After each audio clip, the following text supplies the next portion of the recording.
Thank you. I'm just so thankful for being here. Today's my first ever live event of yours. Somebody asked me when I was sitting there, have you been to the show yesterday? Then I said, actually, I just saw her yesterday on YouTube. So my question is, actually, my life is amazing. So I've been focusing on so many other things, like, healing and all that stuff. Everything happens naturally. But my question is to add to somebody who was here from McKinney. So how do I make $1 billion? By wanting it and believing it. Just the way you said billion made it sound unlikely, made it sound too amazing to even consider. It was like the difference between knowing and belief. How could I make $1 billion? Sounded a little like that. Did it feel like that?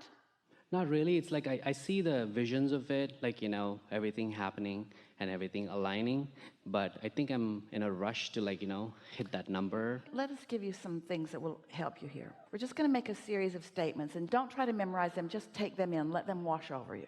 One who's connected to this stream of non-physical consciousness is more powerful than millions who aren't. You can't even stack up those comparisons in any meaningful way. Esther can't even find accurate words to describe the differences in the power and therefore the productivity of that energy stream in comparison with the action and the way most people are approaching life. It's just really, really big. Through your life experience, even before you got here, you were streaming energy, and you've streamed equivalency of billions and billions and billions and billions of, if you want to call them dollars, you could call them vibrational credits into your vortex. Energy, it's like, what would you pay? How would someone accurately calculate it and charge it and get it from you? How do you pay for your fair share of the sunlight that you personally falls on your body every year? As you divide the value of that up by the billions on your planet, how do you calculate that?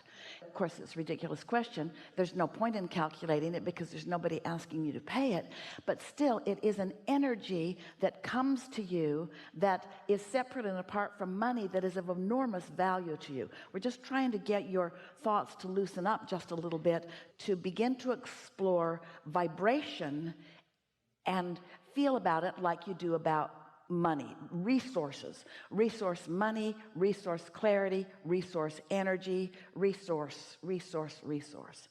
So now we want to throw a couple of statements in. It's as easy to create a castle as a button, because the process is the same. Want it and don't doubt it. Well, the button, obvious. Want a button, don't want your pants to fall down. No point in doubting it. There's buttons everywhere. Seems like a silly question. Castle button. Castles might seem more like the $1 billion thing, harder to find and harder to acquire, but they are not. The point that we want to express in a way that you can take it in is that if this time and space has the wherewithal to inspire within you a desire, then it's in the vortex and it's a done deal. Therefore, this time and space has the inspired impulses and wherewithal to deliver the goods. The key is to not demand it to be given to you instantaneously, although it could, but the key is to allow yourself to let it come. Here are the key words: in perfect accordance with your ability to allow it in. So it isn't the bigness or the smallness of the request, it's the openness or closedness of your willingness to allow it or expect it. So how do you expect big things? Well, by expecting smaller things and acknowledging them. But the thing is, about all the things that you consider small or that you take for granted, like the sunlight, you don't have any natural resistance to them, and so as they come easily, and therefore you don't know you're doing it.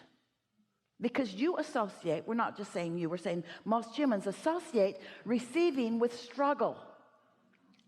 And it's the opposite. The struggle makes it harder and slows it down. It's the absence of the struggle that lets it in. So if we can convince you that that abundance exists, and we can help you find some way of talking about it and feeling about it that doesn't block it from you letting it in. It's like it's raining down around you, but you've got an umbrella up because you've been taught by others. Some of them are very well-meaning and some of them are very controlling, but there are a lot of people that need you to believe that you need to work for them in order to have money, or that you need to struggle in order to have money. And none of that is true. You just have to want it and believe it. That's all. Want it and believe it. That's all. Wayne Dyer wrote a book, When You Believe It, You'll See It. And of course he was playing with the idea that people say, well, I'll believe that when I see it. And he says, you'll see it when you believe it. Well, I'll believe it when I see it. Well, you got to believe it before you see it. With your physical senses, you can see and hear and smell and taste and touch, but that's after it's manifested. That doesn't do you any good. That's after it's manifested. You got to feel it in the vortex. You got to know the difference between happiness and sadness and love and hate. You got to pay attention to the way your thoughts feel, and you got to practice being in the receiving mode, the receiving mode, the receiving mode. And when you're in the receiving mode, we promise you everything that's in your vortex, and there's a whole lot there because you've been putting it there for a long, long time. When you're in the receiving mode, what's in your vortex flows into your experience, and it's so delicious to watch the cleverness of the universe's ability to inspire you to the thoughts and the actions and the impulses that help you to enjoy it as it is unfolding. This thought leads to this, and this thought leads to this, and this thought leads to that rendezvous, and that thought leads to that rendezvous, and that thought leads to that, and that thought leads to that, and all of it's feeling good along the way. It's not desert and thirsty and desert and thirsty and desert and thirsty and desert and thirsty and oasis. You can't have an unhappy journey on your way to a happy ending. It doesn't go like that. It's happy, happy, happy, happy, happy, happy, happy, happy, happy, happy, happy. You see. Okay. How do you explain, like, so you hit a number, like, maybe $1 million, 2 million, 5 million, whatever, and then you hit there, and then you're looking for the next number, and then suddenly it just drops back down to whatever, tens of thousands. I mean, I'm just talking like dollar values because I guess everybody can associate themselves with money as... Well, this is the easiest way to explain this.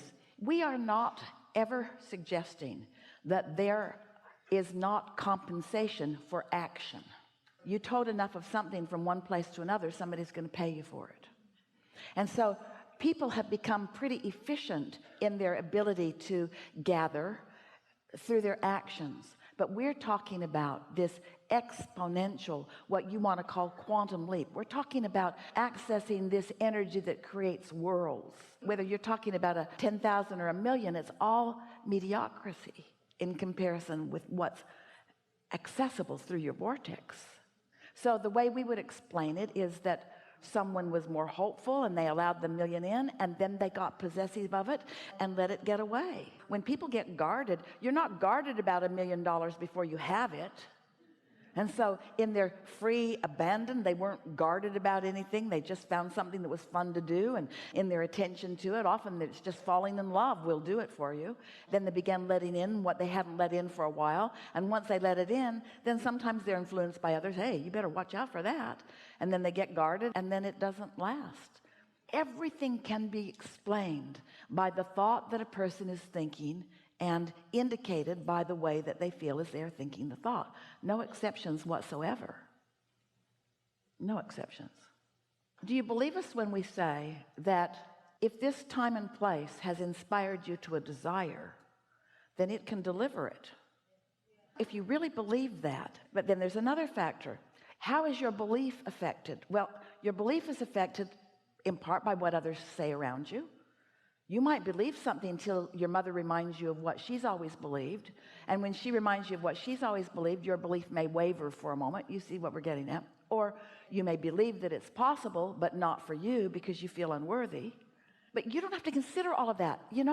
We can make this really complicated because there's this in the vortex and there's all these routes to it, and your inner being knows what they all are, and you just got to be in the right mood at the right time, and you can just go crazy trying to do that. Or you can just decide, I'm going to be as happy as I can be as often as I can. That's it. I'm just going to be as happy as I can be as often as I can. Which means When I'm complaining about somebody and I feel that tug in my stomach, I'm going to stop it and I'm going to say, my inner being has a different opinion of that, and me complaining about that person is depriving me of my billions. What? It's not on the same subject. I wasn't complaining about money. I was complaining about his dog pooping in my front yard. Doesn't matter. Doesn't matter what your reason for pinching yourself off from the well-being that is all lined up for you. Just like it doesn't matter which happy stick you pull out that puts you in a state of allowing. Find something to be happy about as often as you can, and watch everything that you put into your vortex come into your experience. Yeah. Yeah. And don't try to explain nothing to nobody. Because if they're not up to speed with you, they'll say, but remember when you did that, remember when you did that, remember when you did that, and it's not very long before you're not feeling all that frisky. Enough? Yes, thank you. Really, Thank you so much. Really good. Really good.